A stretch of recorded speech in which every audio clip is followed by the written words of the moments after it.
এই আমের মরশুমে এটা একবার না বানালেই নয়, পুরো ভিডিওটা দেখুন আর বানিয়ে ফেলুন। আমি এখানে 4টে পাকা আম নিয়েছি। আপনারা আপনাদের পছন্দ মতন যে কোনো আম নেবেন।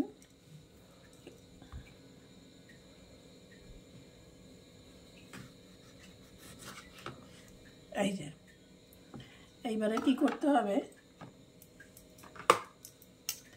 একটা চামচ এড়িয়ে দিয়ে আমি আটিটাকে বের করে নেব। একটা বাটি নিতে হবে না, রস করাবে। এরকম খুঁড়ে খুঁড়ে আমি এই আটিটাকে জাস্ট বের করে নেব। এই যে দেখুন, আমি কিন্তু জাস্ট আটিটাকে বের করে নেব, আর কিচ্ছু করব না। এটা কিন্তু চামচ দিয়েই করতে হবে। এটা কিন্তু যদি আপনারা ছুরি দিয়ে করতে চান তাহলে কিন্তু কেটে যাবে।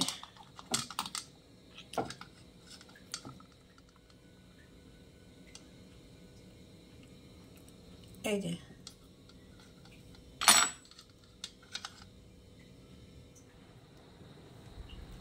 এই যে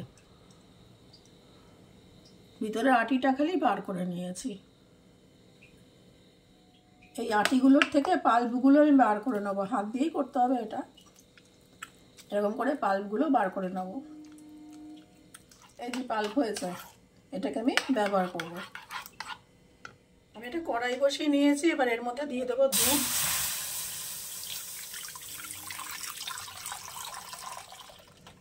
এই দুধটাকে আমি হালকা আছে কি মিডিয়াম আছে জাল দেবো। জাল দিয়ে দিয়ে ঘন করব। এবারে আপনাদের যতটা দুধ লাগবে আপনারা ঘন করতে পারেন। আপনারা এও করতে পারেন যে একবারে জাল না দিয়ে 2-3 দিন ধরে জাল দিয়ে দিয়ে ঘন করে রাখতে পারেন। আর দুধ যদি কম থাকে, মনে করুন দুধ কম, একটু ঘন তাড়াতাড়ি করতে হবে, বেশি দুধ নেই, তাহলে এর মধ্যে 1 চামচ কর্নফ্লাওয়ার আগে থেকে একটু দুধে গুলে এর মধ্যে মিশিয়ে ঘন করে নেবেন। অনেকটাই ঘন করে ফেলেছি, আর একটু ঘন হবে। এখন এই অবস্থায় আমি দিয়ে দেবো কনডেন্স মিল্ক। আপনারা যদি কনডেন্স মিল্ক ব্যবহার না করতে চান তাহলে দিয়ে দেবেন চিনি। চিনি দিয়ে আর একটু বেশি জাল দেবেন।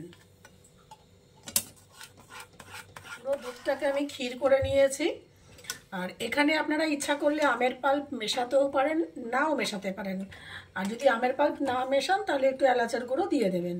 আমি এখানে মেশাচ্ছি আমের পাল্প, যেহেতু আমি যে আম দিয়ে রেসিপিটা বানাচ্ছি সেগুলো আমি এখানে আমের পাল্প মিশিয়ে আর একটু জাল দিয়ে নেব। আমার পাক দেওয়া হয়ে গেছে, এর থেকে বেশি আমি ঘন করব না। এবার এটাকে আমি পুরো ঠান্ডা করে নেব। এটা পুরোটাই ঠান্ডা হয়ে গেছে। এবারে আমার কাজ হচ্ছে এর মধ্যে অল্প অল্প করে করে ভরে দেওয়া।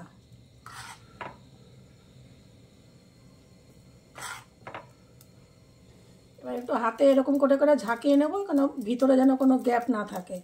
এরকম করে করে একটুখানি ঝাঁকিয়ে নেব। এরকম করে করে একটু ঝাঁকিয়ে নেব। আমি এরকম একটা পাত্র নিয়েছি আমার সুবিধার জন্য। আমি এভাবে এই আমগুলোকে এবার এভাবে রেখে দেবো। একটা একটা করে আম সেট করবো আর এভাবে রাখবো। এখানে 3টে আম ভর্তি হয়ে গেছে, কিন্তু দেখুন এই আমটা একটু কম পড়ে গেল, বুঝলেন তো? ঠিক আছে, কোনো অসুবিধা নেই, আর একটু হলে ভালো হতো। যাই হোক, এই আমটা বড়ও ছিল। এইভাবে সেট করে দিলাম। দিয়ে এবার কি করব, এই আমের ইয়েগুলো এর মধ্যে বসিয়ে দেব। কোনটার, এটা একটুখানি মাথায় রাখতে হবে কোনটার কোন আমটা, এইভাবে বসিয়ে দিতে হবে। এই যে ছোটো আমটা এটা দিয়ে দিলাম, ব্যাস। এবার এটাকে আমি 24 ঘন্টা পুরো ডিপ ফ্রিজে রেখে দেবো। আপনারা 7-8 ঘন্টা পরে বের করে দেখতে পারেন, তবে আমি কোনো রিস্ক নেব না। আমি পুরো 24 ঘন্টা এটাকে আমি ডিপ ফ্রিজ করব, তারপরে ফিরে আসছি আপনাদের কাছে। পুরো 24 ঘন্টা পর আমি আমটাকে বার করেছি, একদম পুরো শক্ত হয়ে জমে গেছে। আমি একটা আম, এটা দেখুন একটু বেশি হয়েছে বলে এরকম বরফ হলে বেশি হয়ে যায় না পরিমাণে, এই যে প্রমাণ। যাই হোক, আমি এটাকে নিচ্ছি, এটাকে নিয়ে দেখাচ্ছি কি করব। এটা তুলে নিলাম, নিয়ে দেখি এইভাবে যদি খোসাটা ছাড়াতে পারি। না, এইভাবে খোসা ছাড়ানো যাবে না, এইভাবেই খোসাটা ছাড়াতে হবে। বা একটা পিলার দিয়ে আপনারা খোসাটা ছাড়িয়ে নেবেন। খোসা না ছাড়ালেও হয়, কিন্তু ছাড়িয়ে নিলে ভালো লাগবে খেতে। এইভাবে আমি পুরোটার খোসাটা ছাড়িয়ে নেব। এই যে আমি পুরো খোসাটা আস্তে আস্তে করে ছাড়িয়ে নিয়েছি। এবারে কি করব, এবার আমি কীভাবে সার্ভ করব, এবার অল্প অল্প করে এই যে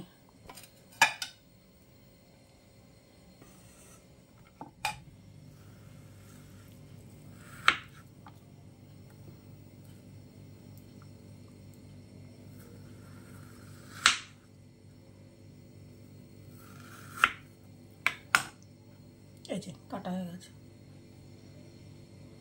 এইবারে আমি এইভাবে সাজিয়ে সাজিয়ে সার্ভ করব।